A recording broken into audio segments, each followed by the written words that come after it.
안녕하세요. 오늘 우리가 함께 들여다볼 이야기는요.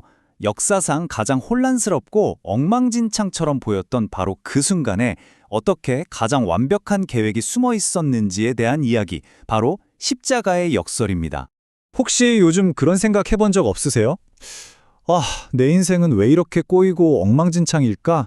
뭐 하나 제대로 되는 게 없는 것 같고, 성적은 떨어지고, 친구랑은 싸우고, 미래는 그냥 캄캄하기만 하고, 정말 답이 없어 보일 때가 있잖아요.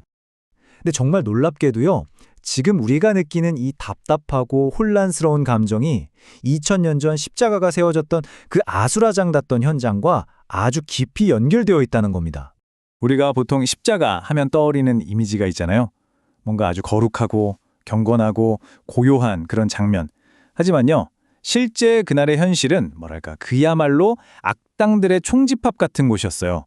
근데 만약 제가 이 최악의 혼돈 속에서 세상에서 가장 완벽한 계획이 한치의 오차도 없이 진행되고 있었다고 말한다면 믿으시겠어요? 자, 그럼 첫 번째 역설부터 한번 파헤쳐 보겠습니다. 죽음의 땅에서 발견된 생명.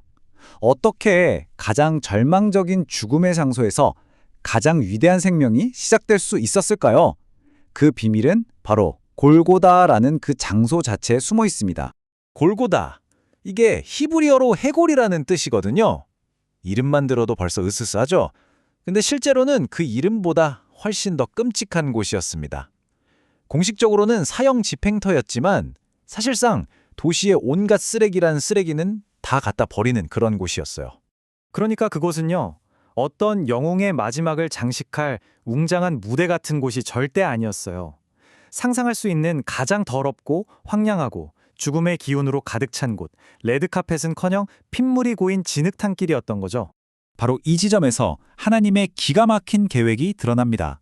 예수님은 죽음을 피하지 않으셨어요. 오히려 죽음을 그 심장부에서부터 완전히 박살내기 위해서 죽음의 본거지인 바로 그 골고다로 직접 걸어 들어가신 겁니다. 이게 우리한테는 어떤 의미일까요? 한 학생이 자기 인생에서 가장 어두웠던 좌절의 공간이 역설적으로 희망을 만난 장소가 되었다고 고백한 적이 있어요. 바로 그거예요. 십자가는 우리의 가장 깊은 절망, 우리 각자의 골고다라고 느끼는 바로 그곳에 심겨져서 새로운 생명을 피워냅니다. 자, 이제 두 번째 역설로 넘어가 볼까요? 조롱이 전 세계를 향한 선포가 되다. 아니, 어떻게 누군가를 비웃기 위해 쓴 글귀가 온 세상을 향한 위대한 선포가 될 수 있었을까요? 이번엔 십자가 바로 위에 붙어있던 작은 팻말, 죄패로 시선을 옮겨보겠습니다. 사실 이 죄패는요, 로마 총독이었던 빌라도의 아주 치졸한 복수극이었어요. 빌라도는 예수님이 죄가 없다는 걸 알았거든요. 근데 군중들의 압박에 못 이겨서 사형을 선고해야만 했죠. 자존심이 엄청 상했을 거예요. 그래서 공식적인 죄몸을 이용해서 자기를 압박했던 유대 지도자들에게 한 방 먹이려고 했던 겁니다. 근데 빌라도의 이 앙심 품은 행동이 자기도 모르게 전 세계를 향한 어마어마한 선포가 되어버렸어요. 죄패를 보니까 히브리어, 라틴어, 그리고 그리스어 이렇게 세 가지 언어로 쓰여 있었거든요. 이건 당시 종교 세계, 법과 정치의 세계, 그리고 문화와 일상의 세계, 사실상 그 시대의 모든 사람이 읽을 수 있도록 써놓은 거나 마찬가지였습니다. 유대 지도자들이 와서 왕이 아니라 자칭 왕이라고 고쳐달라 이렇게 항의를 하니까 빌라도가 뭐라고 했는지 아세요? 내가 쓸 것을 썼다 이러면서 딱 잘라 거절해요. 완전 똥고집이죠. 바로 그 오만함 속에서 자기가 무슨 일을 하는지도 모른 채 빌라도는 인류 역사상 최초로 예수님을 온 세상의 왕으로 공식 선포한 사람이 되어버린 겁니다. 진짜 아이러니하죠? 자, 이제 마지막 세 번째 역설, 탐욕과 서물입니다. 가장 추악하고 저급한 탐욕의 현장에서 어떻게 가장 위대하고 거룩한 선물이 주어질 수 있었을까요? 이제 십자가 바로 아래 로마 군인들이 있던 곳으로 한번 가보겠습니다. 이 군인들한테 십자가 처형은 인류 구원의 위대한 사건 이런 게 전혀 아니었어요. 그냥 고된 근무 끝에 죽은 죄수 옷이나 챙기는 그런 소소한 부수입이 전부인 그냥 똑같은 하루였을 뿐이죠. 이 장면의 대조가 정말 충격적입니다. 불과 몇 미터 위에서는 온 인류를 위한 구원의 역사가 쓰이고 있는데 바로 그 발밑에서는 낡은 옷가지 하나를 차지하려고 주사위를 던지는 도박판이 벌어지고 있었던 거예요. 거룩함과 저속함의 극명한 대비. 그런데 바로 그 추악한 장면을 통해 위대한 선물이 드러납니다. 자료에서는 이걸 아들에게 새 외투를 사주기 위해 자신은 구멍난 양말을 신는 어머니에 비유해요.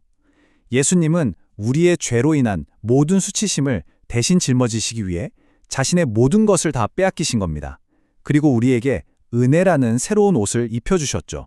네, 죽음의 장소, 부패한 정치, 이기적인 탐욕까지 표면적으로만 보면 이건 완전한 엉망진창 그 자체였습니다.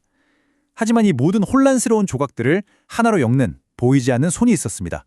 성경은 이 모든 혼란이 사실은 아주 오래전부터 예언된 완벽한 그림을 맞추는 과정이었다고 말합니다.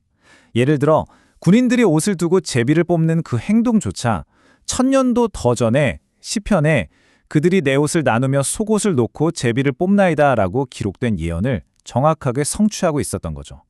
소름 돋지 않나요? 그래서 궁극적인 메시지는 바로 이것입니다.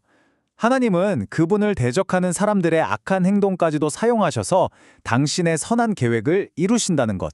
그리고 이건 엉망진창처럼 보이는 우리의 삶에도 동일하게 적용됩니다.